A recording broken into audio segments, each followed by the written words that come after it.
Welcome back to Game Galaxy, and today we're talking about the Blue Hedgehog's return in Sonic Mania.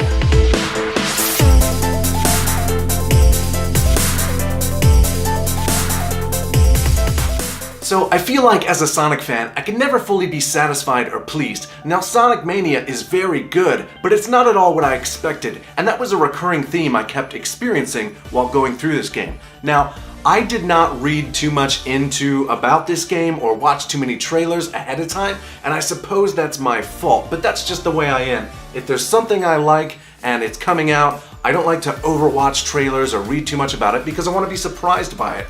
But in this case, the surprise I got wasn't fully exactly what I expected. So I do have a few complaints about the game, but we'll get to that later in the video.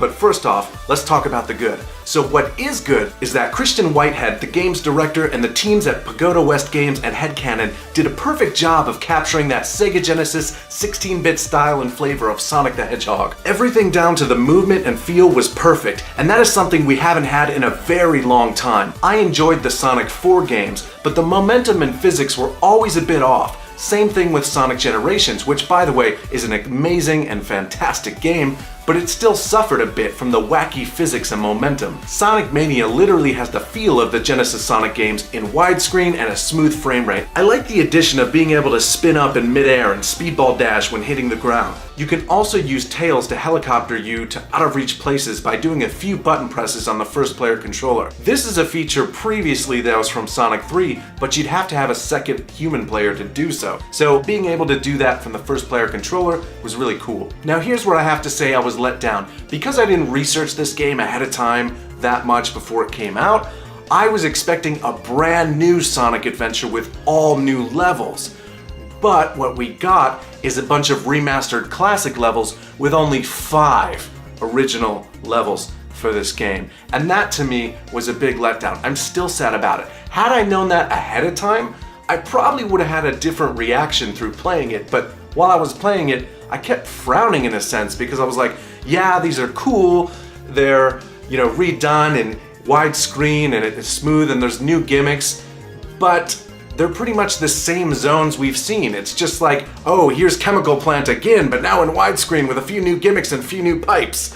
And, but what I will say is that if you, and the reason I'm saying this is because I played the Sega Genesis 16-bit Sonics thousands of times. I mean, thousands of times. I still, in fact, right now on my GPD XD, I'm playing Sonic 2 at night before bed. I love Sonic, and I've played it an insane amount of times. So to me, it was like, oh, Flying Battery Zone or Chemical Plant. It's like I've been here a million times.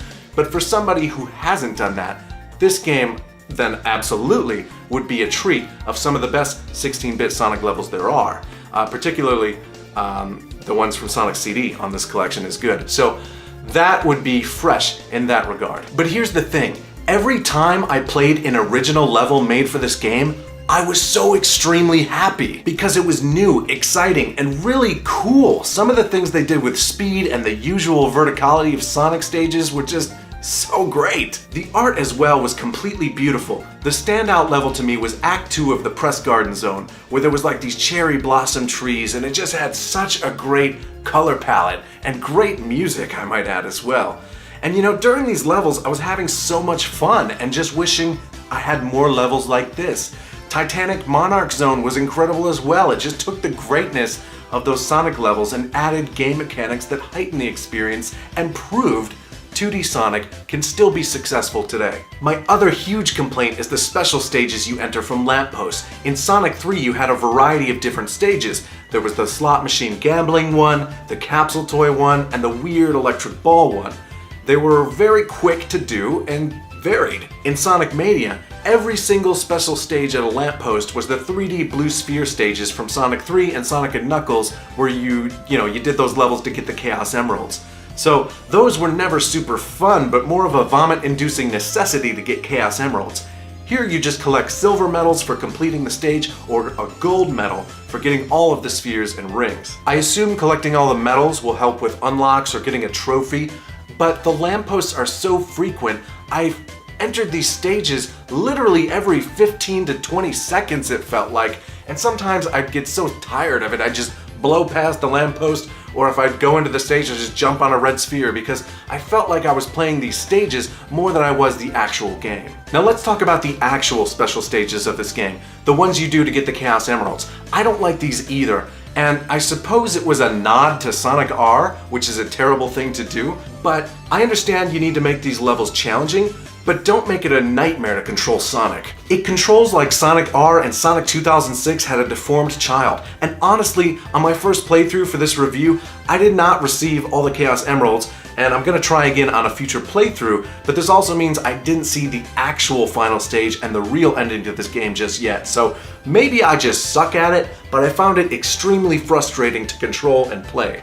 Now I know this all sounds like I'm just being negative, but the game is really quite fun. And I think I had a mix of emotions that ruined my initial experience because my expectations were something completely different.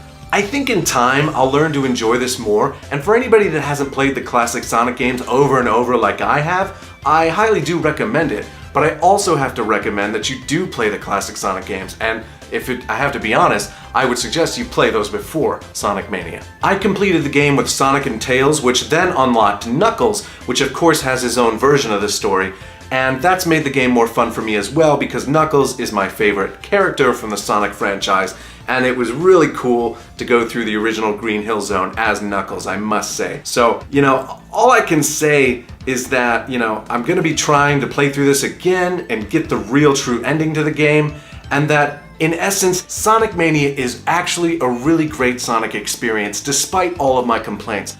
I just hope Sega will give us another 16-bit 2D Sonic like Sonic Mania, but with all new zones, all new levels, and a fresh story. I hope they see the success of Sonic Mania and how people loved it, and just give us that as well. It's an exciting year for Sonic fans as this is the whole celebration of the 25th anniversary of the franchise.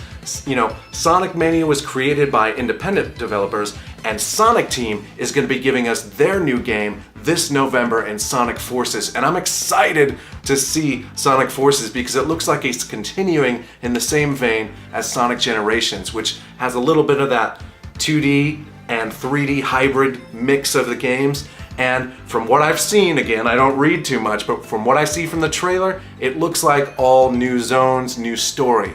So hopefully we'll be past the nostalgic trip of all that. And if anybody out there wants, any recommendation for other good 2D Sonic games, I have to give a shout to the Game Boy Advance series, Sonic Advance series. Absolutely wonderful games. They get very difficult though.